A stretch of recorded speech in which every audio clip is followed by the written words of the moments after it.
My name is John Bolduck. I'm the superintendent at the Nebraska State Patrol. Thank you for coming here today, and thanks to Lincoln PD for letting us crash their morning briefing. With me today are Lieutenant Jeff Wilczynski of Nebraska State Patrol, Sheriff Colin Caudill of the Otoe County Sheriff's Office, Otoe County Attorney David Parch, Sergeant Corey Townsend, Nebraska State Patrol. We're here to discuss the double homicide and subsequent investigation that occurred in Douglas, Nebraska on Saturday, March 23rd. Before we begin, I'd like to extend our condolences to the family of Randy and Annette Grimes and the entire community of Douglas. As I'm sure the sheriff will speak to in a few minutes, this has been a shock to the community. And again, we extend our deepest sympathies to the entire family. The Grimes were found deceased on March 23rd following an aborted 911 call that was made to the Otoe County Sheriff's Office.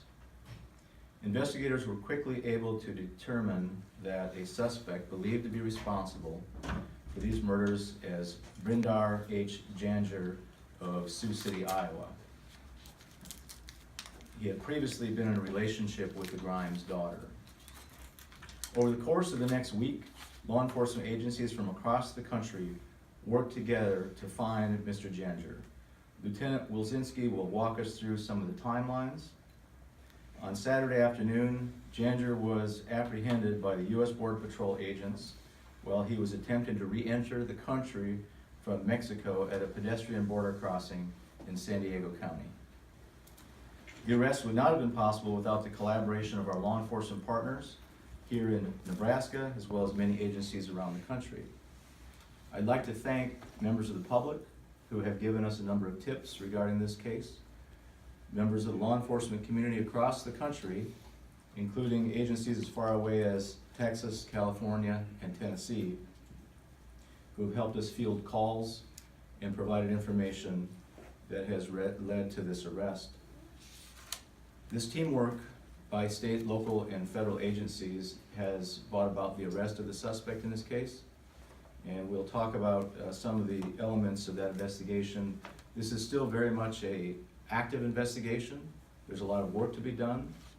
You may have questions regarding some of the details of this investigation, but of course, in order to have a successful prosecution, some of those details we'll need to reserve for that purpose. At this time, I'd like to turn it over to Lieutenant Jeff Wilczynski, Investigative Services from Nebraska State Patrol. Good morning. Before we begin, I'd like to recognize some of the agencies that have assisted us in this. There are some local agencies as well as some federal agencies. The Otoe County Sheriff's Department, Lincoln Police Department, Sioux City Police Department, Lancaster County Sheriff's Office, the United States Marshals Service, the Federal Bureau of Investigations, Homeland Security Investigations, United States Customs and Border Patrol, the Denton County Sheriff's Office in Texas, the Texas Rangers, Nebraska City PD, and the Nashville PD. And I will go over a timeline now. So on Tuesday, March 12th, a former domestic partner of our suspect went to a domestic violence shelter. Then on Thursday, March 19th,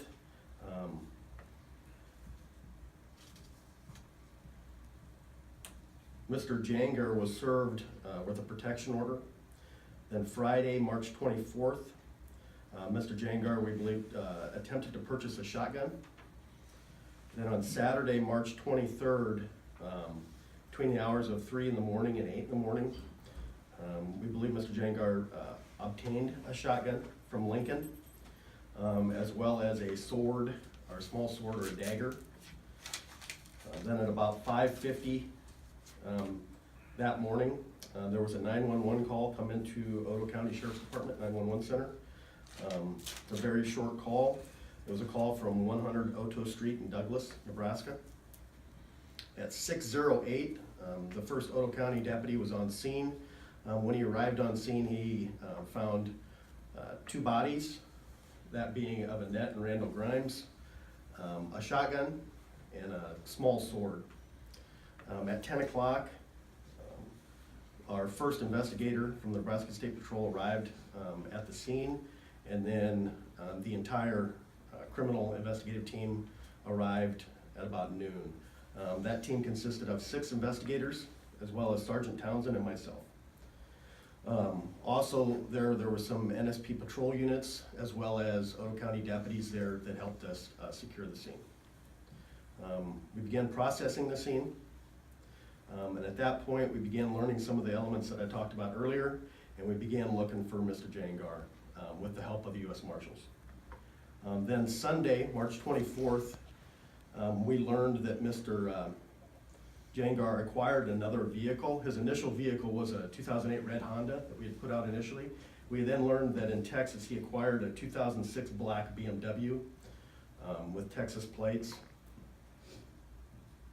And then Saturday, March 30th, Mr. Jangir was taken into custody at the Otoe Mesa crossing, attempting to re-enter the United States. That happened at 15:30 hours Pacific time, or 3:30. Mr. Jangir was then lodged in the San Diego County Jail.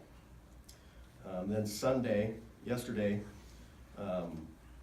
2 of our investigators from the Nebraska State Patrol flew into San Diego County to continue the investigation. Sure. Mayor, talking about Douglas, Nebraska.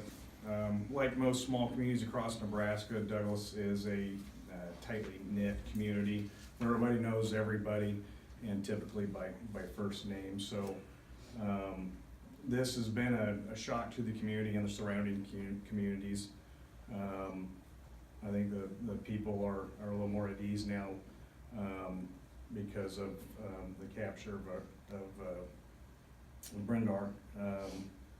But on the last week, it's been kind of stressful through the community, and we've tried to provide special security services to that community to try to bring some normalcy to them.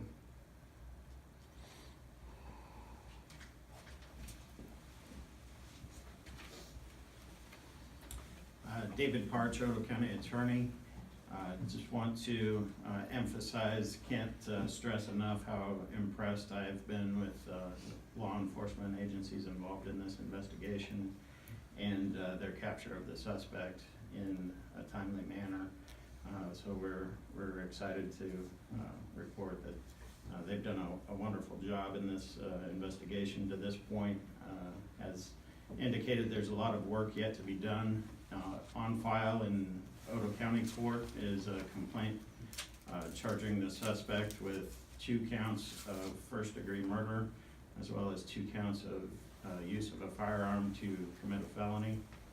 At this point, Mr. Jangir is in custody in California, so we will pursue going through the extradition process. I expect he'll be appearing in court there in California within either today or tomorrow, hopefully, and we'll have the option of waiving extradition, and if he doesn't waive the extradition, then we'll go through the process to lawfully obtain him transportation back here to the state of Nebraska to face the charges.